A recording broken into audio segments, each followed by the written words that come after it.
Hey everybody. So I woke up in the middle of the night last night with something I needed to say to you. So all I can tell you is when I get this kind of absolutely crystal clear, middle of the night, like urge to tell you something specific, then all I can know is this is for one of you. Maybe it's for more than one of you, but it's for at least one of you. So what I want you to know is that I think God woke me up in the middle of the night because someone needs to hear this and maybe it's you. All right. I'm going to read you a small scene out of Awake. First Christmas. For context, in the scope of my personal story, this was 2020. And I lost my marriage in July of that year. So I was at the very beginning of the season of suffering and chaos. Okay, here we go. First Christmas. At the 3-month mark, I've emerged from shock paralysis and am fully overfunctioning. I can feel it but cannot stop because overworking is my natural homeostasis. I haven't returned to work, but I'm applying this hyper-focus to getting my personal shit together. Frankly, there's so much to do. I'm grateful my capacity is apparently able to expand beyond any sane level. Refinance the house, check. Set up all new bank accounts, check. Transfer all bills to my name only, check. Handle the entire legal divorce alone, check.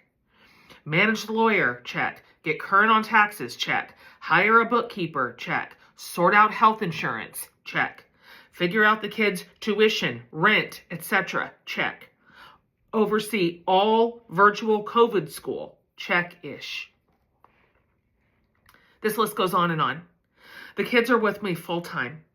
Gavin has moved home temporarily because managing a ranch in Alabama while his family imploded proved too lonely. So 4 of the 5 kids are here, 2 in high school and 2 in triage. Frankly, we're all in triage. Interestingly, despite the swirl of loss and number of children, the house is peaceful. Very, very peaceful. I noticed instantly. The triggered, explosive energy moved out, and with it went the majority of conflict. We talk in normal tones. We don't erupt on one another. Miraculously, we laugh a lot. You don't realize you aren't walking on eggshells until you can't hear them crunching under your feet anymore. We are approaching the first holiday season without an intact family. I don't even know how to feel. Our traditions are as deep as the ocean. We have things. At this time, I am the only functioning parent. This is all on me. Everything is. I have to figure out how to fill this house with joy, damn it. Something, anything needs to feel cozy. I turn to my overproducing side and ask, what would you do? She says, put up the Christmas tree in October. Brilliant. So, on October 9th, out come the Christmas boxes. Up go the lights. Out pop the nativities. Thanks to the miracle of streaming television, on go the Hallmark Christmas movies. The red plaid Christmas pillows adorn the couch. 6 instead of 7 stockings deck the mantle. Alexa, play Christmas classics. Advent candles are arranged on the dining table. We decorate the Christmas tree and reenact the requisite scene from Christmas Vacation when we flip the lights on. Joy to the world. If you know, you know. It's 91 degrees outside.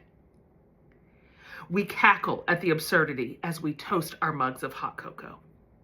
Why can't we engineer wild, grand gestures to shoehorn joy into sad places?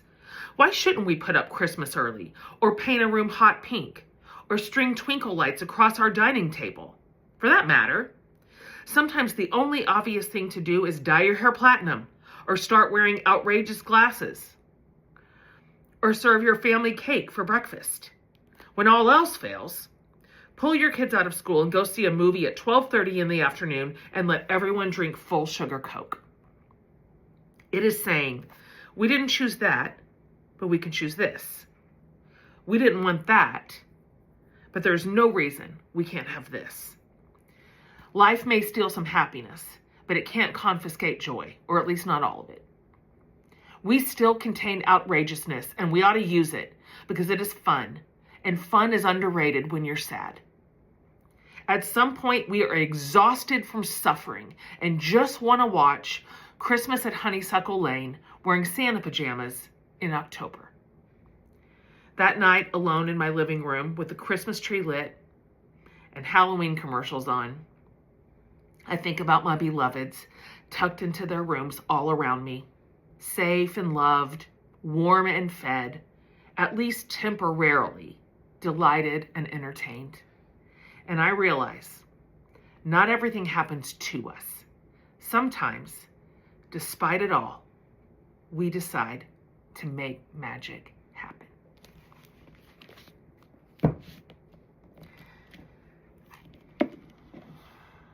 I think I am just thinking about every one of you who is having to decide to make magic happen. When some precious things have crumbled or ended, when life is hard, when people are hurting, when things are going wrong. For the single parents out there, when you're alone, boy, Christmas is so hard when you're the only one to do it. I just want to remind you, no matter how low it gets, how sad you feel, how hard it becomes, you can still make some magic. You have it in you. You have it in you. You can still do something outrageous. You can make a wild choice. You can grab an option out of left field and go, I know this is not our normal way. I know we've never done it like this, but we're choosing this year. Whatever that looks like for you. Whatever little bit of fun and joy and silliness and surprise that you are able to create for your little home and for your little family and for your little life, do it. Do it. No one can take that from you. You have agency over that. You have a choice. It doesn't fix everything that's wrong. It doesn't solve all your problems. It doesn't erase your pain. It doesn't magically fix everything. But it could inject a little joy into your life this month. I love you. I love every one of you creating something beautiful and magical, even when it's hard. Merry Christmas.